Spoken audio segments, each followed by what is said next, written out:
ಪಹಲ್ಗಾಮ್ನಲ್ಲಿ ಉಗ್ರರ ದಾಳಿ ಆಯಿತು. ಅದಾದ ನಂತರ ಆಪರೇಷನ್ ಸಿಂಧೂರ ಆಯಿತು. ಈಗ ಭಾರತ ಪಾಕಿಸ್ತಾನ ಯುದ್ಧಕ್ಕೆ ಸಂಬಂಧಪಟ್ಟ ಅತಿ ದೊಡ್ಡ ಸುದ್ದಿಯೊಂದು ಬರ್ತಾ ಇದೆ. ಇದು ಭಾರತ ಮತ್ತು ಶತ್ರು ರಾಷ್ಟ್ರ ಪಾಕಿಸ್ತಾನಕ್ಕೆ ಸಂಬಂಧಪಟ್ಟ ಅತಿ ದೊಡ್ಡ ವಾರ್ ಸ್ಟೋರಿ.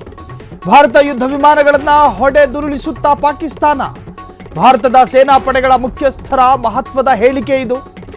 ಕದನ ವಿರಾಮ ಘೋಷಣೆಯಾದ 20 ದಿನಗಳ ಬಳಿಕ ಮಹತ್ವದ ಹೇಳಿಕೆ. ಪಾಕ್ ಜೊತೆಗಿನ ಯುದ್ಧದಲ್ಲಿ ಭಾರತಕ್ಕೆ ಯುದ್ಧ ವಿಮಾನಗಳಿಗೆ ಹಾನಿಯಾಯಿತಾ?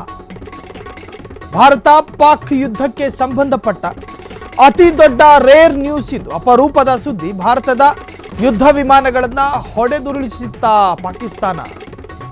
ಭಾರತದ ಸೇನಾ ಪಡೆಗಳ ಮುಖ್ಯಸ್ಥರ ಮಹತ್ವದ ಹೇಳಿಕೆಯೊಂದು ಹೊರಬಿದ್ದಿದೆ.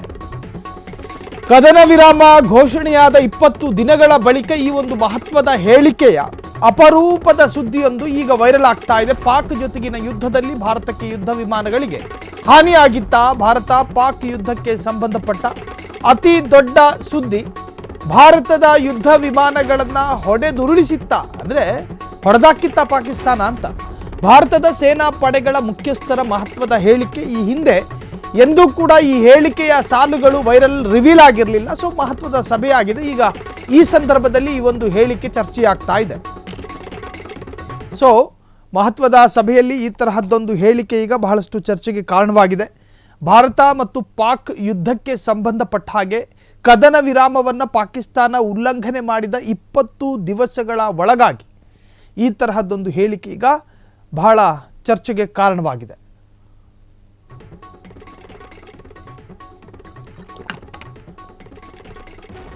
ಭಾರತ ಪಾಕಿಸ್ತಾನ ಯುದ್ಧಕ್ಕೆ ಸಂಬಂಧಪಟ್ಟ ಹಾಗೆ ಭಾರತ ಪಾಕಿಸ್ತಾನ ಯುದ್ಧಕ್ಕೆ ಸಂಬಂಧಪಟ್ಟಂತ ಅತಿ ದೊಡ್ಡ ಸುದ್ದಿ. ಭಾರತದ 6 ಯುದ್ಧ ವಿಮಾನಗಳನ್ನು ಹೊಡೆದುರುಳಿಸಿತ್ತಾ ಪಾಕಿಸ್ತಾನ. ಒಂದಲ್ಲ, ಎರಡಲ್ಲ, ಮೂರಲ್ಲ, 6 ಯುದ್ಧ ವಿಮಾನ. ಪ್ರಮುಖ ಸುದ್ದಿ ಸಂಸ್ಥೆಗೆ ಸೇನಾ ಪಡೆಗಳ ಮುಖ್ಯಸ್ಥ ಅನಿಲ್ ಚೌಹಾಣ್ ಸಂದರ್ಶನ. ಭಾರತದ ಯುದ್ಧ ವಿಮಾನಗಳನ್ನು ಪಾಕಿಸ್ತಾನ ಹೊಡೆದು ಹಾಕಿತ್ತಾ ಎನ್ನುವಂಥದ್ದು. ಆ ಸುದ್ದಿಯ ಬಗ್ಗೆ ನೀವು ಖಚಿತಪಡಿಸಲು ಸಾಧ್ಯವೇ? ಸಿಡಿಎಸ್ ಅನಿಲ್ ಚೌಹಾಣ್ ಅವರಿಗೆ ಸುದ್ದಿ ಸಂಸ್ಥೆಯಿಂದ ಪ್ರಶ್ನೆ.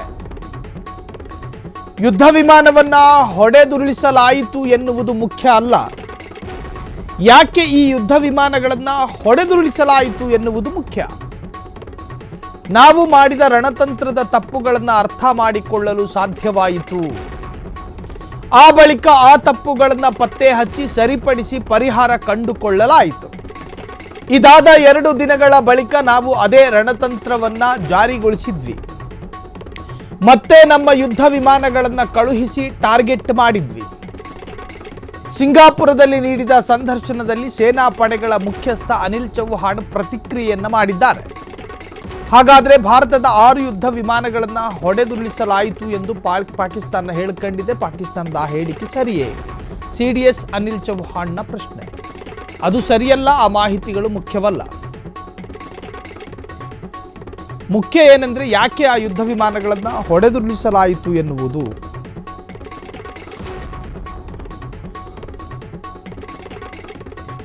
ಆ ಬಳಿಕ ನಾವೇನು ಮಾಡಿದ್ವಿ ಅನ್ನೋದು ಮುಖ್ಯ ಆಗುತ್ತೆ. ಸೇನಾ ಪಡೆಗಳ ಮುಖ್ಯಸ್ಥ ಅನಿಲ್ ಚೌಹಾಣ್ ಈ ಸಂದರ್ಶನವನ್ನು ಕೊಟ್ಟಿದ್ದಾರೆ.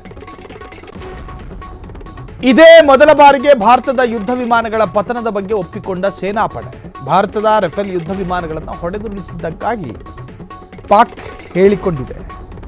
ಭಾರತ ಪಾಕಿಸ್ತಾನ ಯುದ್ಧಕ್ಕೆ ಸಂಬಂಧಪಟ್ಟ ಹಾಗೆ ಹಿರೋಶಿಮಾ ನಾಗಸಾಕಿಯ ಮೇಲೆ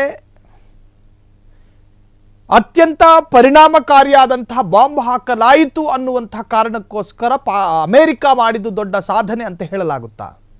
ನಷ್ಟ ಅನುಭವಿಸಿದಂತಹ ಹಿರೋಶಿಮಾ ನಾಗಸಾಕಿ ಅತ್ಯಂತ ದುರ್ಬಲ ರಾಷ್ಟ್ರ, ಹಾಗೆ ಆಗಬೇಕಾಗಿತ್ತು ಅಂಥೇಳಿ ಏನಾದರೂ ಹೇಳಬೇಕಾಗಿ ಬರುತ್ತಾ? ಇಲ್ಲ.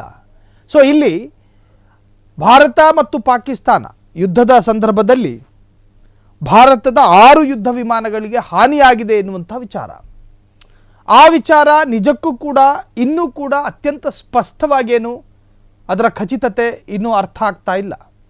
ಭಾರತ ಪಾಕಿಸ್ತಾನ ಯುದ್ಧಕ್ಕೆ ಸಂಬಂಧಪಟ್ಟ ಹಾಗೆ ಭಾರತದ 6 ಯುದ್ಧ ವಿಮಾನಗಳು ಒಂದು ವೇಳೆ ಹಾನಿ ಆಗಿದ್ದರೆ ಅದು ಭಾರತಕ್ಕಾಗುವಂಥ ಅವಮಾನನ, ಅಥವಾ ಭಾರತದ ಯುದ್ಧ ವಿಮಾನಗಳು ಯಾವ ಕಾರಣಕ್ಕೋಸ್ಕರ ಹಾನಿಗೆ ಒಳಗಾಗಿತ್ತು, ಅದನ್ನು ಡಿಫೆನ್ಸ್ ಮಾಡುವಂಥ ಶಸ್ತ್ರಾಸ್ತ್ರ ಅಥವಾ ಯುದ್ಧಾಸ್ತ್ರಗಳು ಪಾಕಿಸ್ತಾನದ ಬಳಿ ಇತ್ತ, ಭಾರತದ ಯುದ್ಧ ರಣತಂತ್ರ ಎಡವುತ್ತಾ, ಭಾರತದ ಯುದ್ಧ ರಣತಂತ್ರವನ್ನು ಹೂಡೋದ್ರಲ್ಲಿ ಏನಾದರೂ ಪ್ರಮಾದಗಳಾಗಿದ್ದಾವ, ಭಾರತದ ಸೇನೆ ಅಥವಾ ಸೇನಾ ಮುಖ್ಯಸ್ಥನ ಈ ರಣತಂತ್ರ ವರ್ಕೌಟ್ ಆಗಲಿಲ್ವಾ, ಈ ತರಹದ ಅರ್ಥಗಳಲ್ಲೂ ಕೂಡ ಚರ್ಚೆಗಳಾಗ್ತಾ ಇದೆ. ಒಂದು ವೇಳೆ ನಮ್ಮಲ್ಲೇನಾದರೂ ಎಡವಟ್ಟಾಗಿದ್ದರೆ, ನಾಳೆ ದಿನ ಮತ್ತೊಂದು ರಣತಂತ್ರ ಹೆಣಿಬೇಕಾದ್ರೆ ಇನ್ನೂ ಸ್ವಲ್ಪ ಚಾಣಾಕ್ಷತನದಿಂದ ಹೆಣಿಬಹುದು.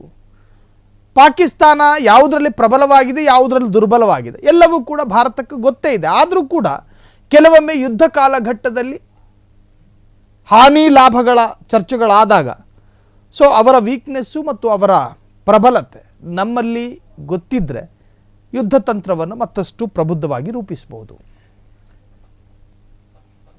ಕ್ಷಣ ಕ್ಷಣದ ಸುದ್ದಿಗಳಿಗಾಗಿ ಫ್ರೀಡಂ ಟಿವಿ ಸಬ್ಸ್ಕ್ರೈಬ್ ಮಾಡಿ, ಲೈಕ್ ಮಾಡಿ ಹಾಗೂ ಫಾಲೋ ಮಾಡಿ. ಹೊಸ ಸುದ್ದಿಗಳ ನೋಟಿಫಿಕೇಶನ್ಗಾಗಿ ಬೆಲ್ ಐಕಾನ್ ಮೇಲೆ ಕ್ಲಿಕ್ ಮಾಡಿ.